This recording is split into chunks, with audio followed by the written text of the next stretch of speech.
Hello friends, this is Raj Yadav and welcome back to Chalak study YouTube channel. दोस्तों, हम लोग CTET paper 1 के लिए ईवीएस की पूरी तैयारी कर रहे हैं यहाँ पर, और हम लोगों ने एनसीईआरटी की पूरी सीरीज़ यहाँ पर देख ली है। ठीक है, एनसीईआरटी जो क्लास 3 से 5 तक पढ़ना ज़रूरी होता है सी-टेट पेपर 1 के लिए, तो पूरा हम लोगों ने क्लास 3 से लेकर 5 तक पूरा एनसीईआरटी की सीरीज़ हम लोगों ने चलाई है, और उसमें पूरा एनसीईआरटी हम लोगों ने कवर किया हुआ है। अगर आप लोगों ने उन वीडियोस को अभी तक नहीं देखा है तो नीचे डिस्क्रिप्शन बॉक्स में आपको एनसीईआरटी सीरीज़ की लिंक मिल जाएगी, वहाँ पर से आप पूरा वीडियो एक साथ देख सकते हैं। इसके बाद हम लोग प्रीवियस ईयर क्वेश्चन की ये सीरीज़ चला रहे हैं, ठीक है, जिससे कि आपको ये आइडिया हो जाएगा कि किस तरह के क्वेश्चन जो हैं आपके सी-टेट पेपर 1 में पर्यावरण से पूछे जाते हैं। ये उस सीरीज़ का 5वां वीडियो है, इससे पहले 4 वीडियोज़ भी आ चुके हैं, उसका भी लिंक आपको डिस्क्रिप्शन बॉक्स में पूरा मिल जाएगा। ठीक है, तो इस सीरीज़ के ज़रिए ये तय हो जाएगा कि आप लोग जो है अपने सी-टेट पेपर 1 और पेपर 2 में कम से कम 120 प्लस मार्क्स आपके आ जाएंगे। ठीक है, तो चलिए आज के इस वीडियो को हम लोग स्टार्ट करते हैं। दोस्तों, अगर आप सी-टेट में 130 प्लस नंबर लेकर के आना चाहते हैं और अपनी तैयारियों को और भी बेहतरीन करना चाहते हैं तो चक्षु प्रकाशन आप लोगों के लिए सी-टेट की एक बेस्ट बुक लेकर के आया है, जिसको पढ़ करके आप 100% 130 से भी ज़्यादा नंबर लेकर के आ सकते हैं। दोस्तों, अगर इसके कंटेंट की बात करें तो यहाँ पर आप विषय सूची में देख पाएंगे कि सारे सब्जेक्ट्स यहाँ पर बिल्कुल एक ही जगह पर कवर किए हुए हैं, जैसे कि बाल विकास और अध्यापन कला, इसके अलावा लैंग्वेज 1, लैंग्वेज 2 और मैथमेटिक्स और पर्यावरण के कंटेंट और जो पेडागोजी होते हैं वो सारी चीज़ें एक ही जगह पर आपको मिल जाएंगी। इसके अदर बुक की बात करें तो सेपरेट बुक आपको अगर लेना है तो बाल विकास एवं शिक्षा शास्त्र है, हिंदी, संस्कृत, इंग्लिश, पर्यावरण, मैथमेटिक्स के आपको सेपरेट बुक मिल जाएंगे, और इसके अलावा सी-टेट के जो प्रैक्टिस सेट्स होते हैं वो भी आपको इस पब्लिकेशन से अवेलेबल हो जाएंगे। दोस्तों, अगर आप ऑनलाइन ऑर्डर करना चाहते हैं तो यहाँ पर देख पाएंगे इसको फ्लिपकार्ट, अमेजॉन और स्नैपडील से आप ऑनलाइन ऑर्डर कर सकते हैं। डिस्क्रिप्शन बॉक्स में आपको लिंक मिल जाएगी, वहाँ पर से सीधे आप क्लिक करके अपने बुक को ऑर्डर कर सकते हैं। तो दोस्तों, स्टार्ट करने से पहले टेलीग्राम चैनल आप लोग जरूर से ज्वाइन कर लीजिएगा, वहाँ पर इंपॉर्टेंट इन्फॉर्मेशन और पीडीएफ आपको समय समय पर मिलते रहते हैं। तो चलिए देखते हैं आज का पहला क्वेश्चन यहाँ पर हम लोग देख लेते हैं। सबसे पहला क्वेश्चन यहाँ पर देखते हैं, नीचे दिए गए खेती करने के विवरण को पढ़िए और इस ढंग की पहचान कीजिए। तो ईवीएस के क्वेश्चन इस तरह से थोड़े बड़े बड़े आते हैं, स्टेटमेंट वाले भी आते हैं। तो यहाँ पर आप देख सकते हैं कि खेती करने का विवरण पढ़िए बोल रहा है। यहाँ पर कुछ हिंट आपको दिए हुए हैं, जैसे कि एक फसल को काटने के पश्चात खेत को कुछ वर्षों के लिए खाली छोड़ दिया जाता है। तो ये जो है पहला एक हिंट हो गया आपके लिए कि खेत को कुछ वर्षों के लिए खाली छोड़ दिया जाता है एक फसल होने के बाद।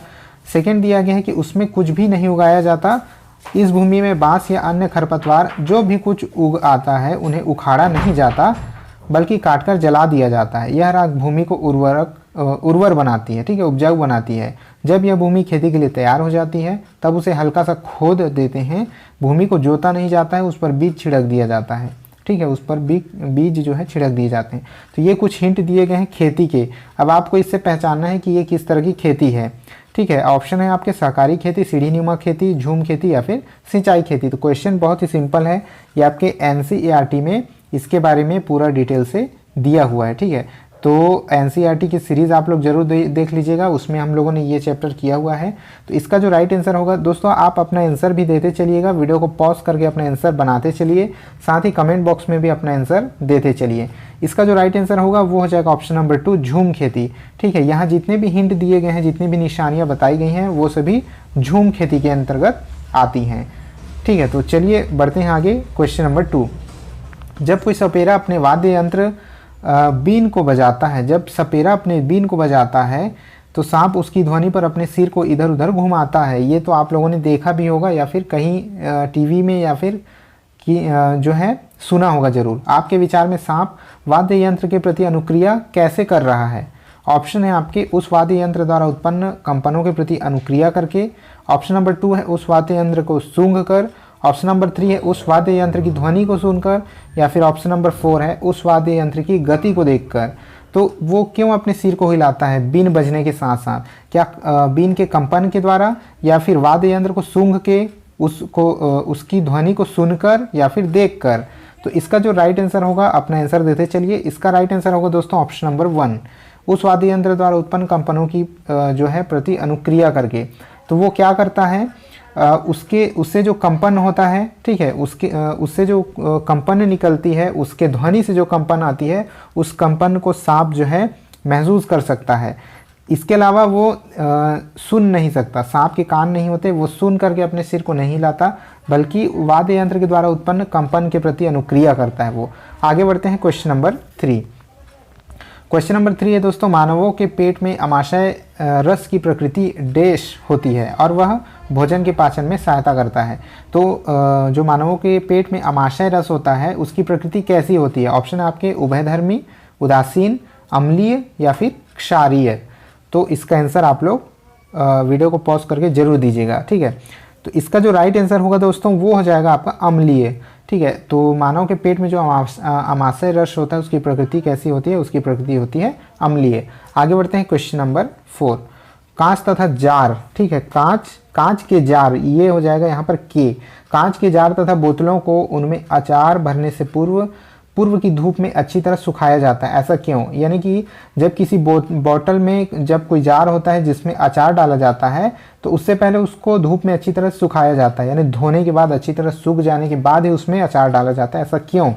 ऑप्शन है आपके उनके तापमान में वृद्धि करने के लिए, ऑप्शन 2 है उसमें से धूल हटाने के लिए, ऑप्शन 3 है पूर्णतः हटाने के लिए, यहाँ प्रिंटिंग मिस्टेक है, और ऑप्शन नंबर 4 है यहाँ पर अचार को स्वादिष्ट बनाने के लिए। ये ऑप्शन नंबर 3 जो होगा उसमें हो जाएगा नमी को पूर्णतः हटाने के लिए, ठीक है। इसको एक बार सुधार लीजिएगा आप लोग, नमी को पूर्णतः हटाने के लिए।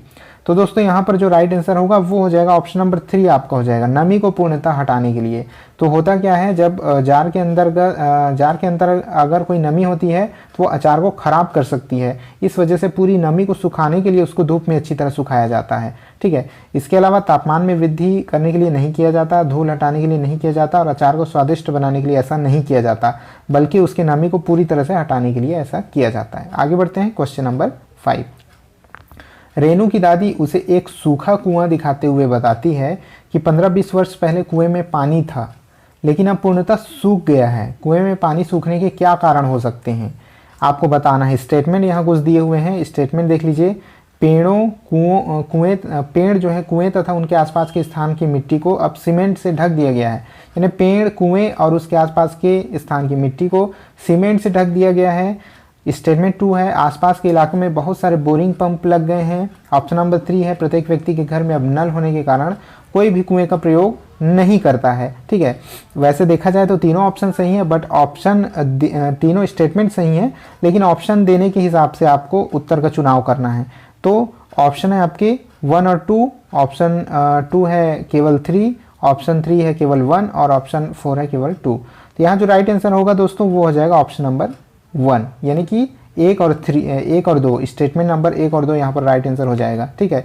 ये दोनों उचित उत्तर हैं, क्योंकि जो है सीमेंटेड कर देने की वजह से पानी भूमिगत नहीं हो पाती है, ठीक है। रोड बन चुके हैं या घर आंगन भी जो है, आंगन भी सीमेंटेड है, इससे जल जो है भूमिगत नहीं हो पाते, ज़मीन के नीचे नहीं जा पाते, बह जाते हैं।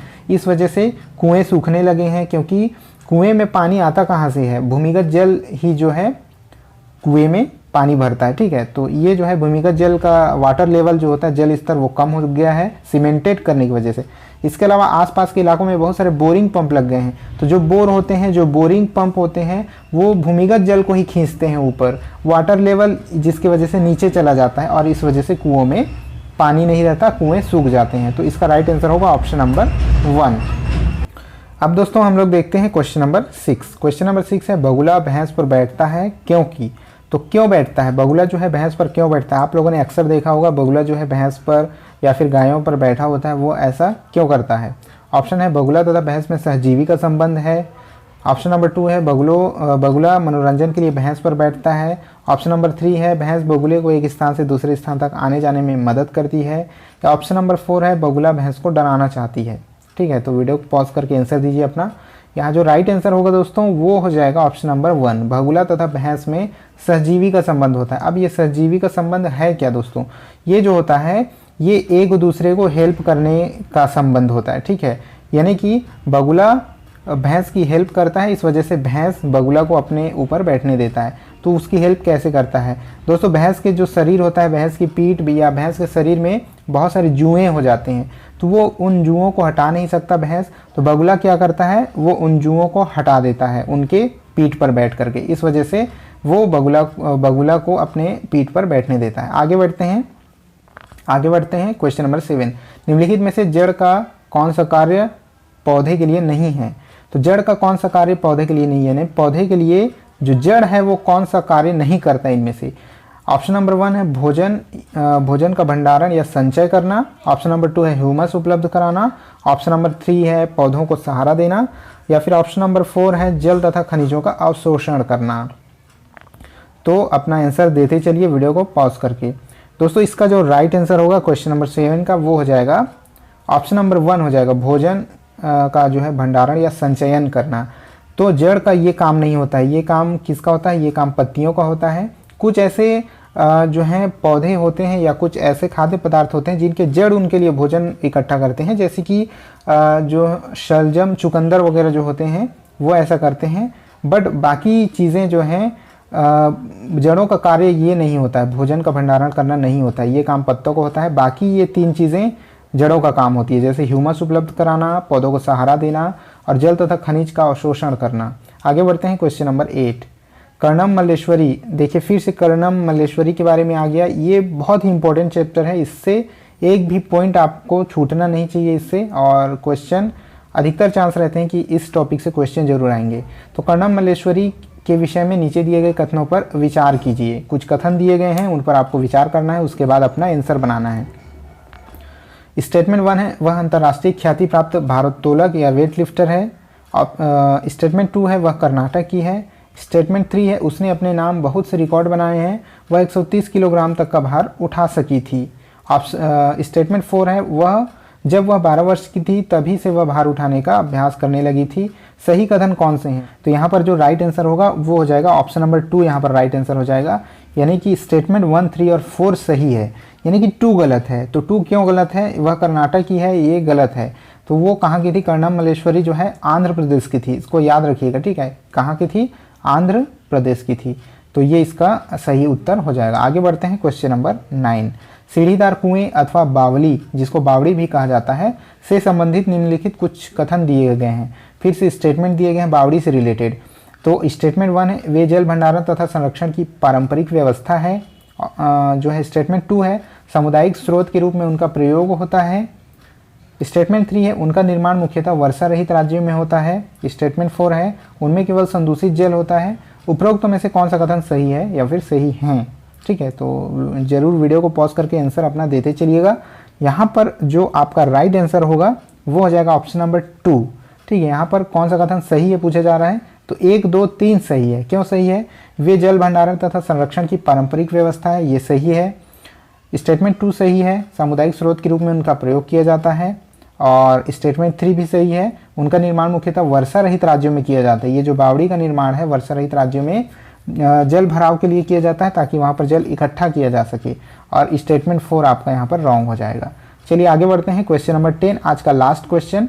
वर्ली एक पारंपरिक कला का प्रकार है। वर्ली नामक स्थान किस राज्य में है? तो वर्ली एक कला है, ठीक है, एक कला का नाम भी है वर्ली और एक जगह का नाम भी है वर्ली। तो ये किस राज्य में है पूछा जा रहा है? महाराष्ट्र, उड़ीसा, राजस्थान, बिहार। तो याद रखिएगा ये जो वर्ली नामक जगह है वो महाराष्ट्र में है और इसका राइट आंसर हो जाएगा ऑप्शन नंबर 1। ऑप्शन नंबर 1 इसका राइट आंसर हो जाएगा। तो आई होप ये वीडियो आपको पसंद आया होगा। लाइक कर दीजिएगा, शेयर अपने दोस्तों के साथ ही चैनल पर नए हैं तो सब्सक्राइब जरूर कर लीजिएगा। ठीक है, आई होप इस तरह ये सीरीज़ जो आपको पसंद आ रहा होगा। आज 5वां वीडियो है, इसी तरह सीरीज़ चलती जाएगी और जितने भी इंपॉर्टेंट क्वेश्चन हैं, ठीक है, वो सारे के सारे क्वेश्चन हम लोग यहाँ डिस्कस करेंगे। बहुत ही जल्द हम ईवीएस के पेडागोजी भी स्टार्ट करेंगे। तो नीचे डिस्क्रिप्शन बॉक्स में बाकी वीडियोस के लिंक आपको मिल जाएंगे जो हम लोगों ने एनसीईआरटी की सीरीज़ की हुई है। इसके अलावा इसके पहले 4 वीडियोज़ को भी आप उस लिंक के जरिए देख सकते हैं और आगे के वीडियोज़ को भी उसी लिंक के जरिए देख पाएंगे। तो आई होप ये वीडियो पसंद आया होगा। इस वीडियो में इतना ही था, मिलते हैं नेक्स्ट वीडियो में, तब तक के लिए जय हिंद।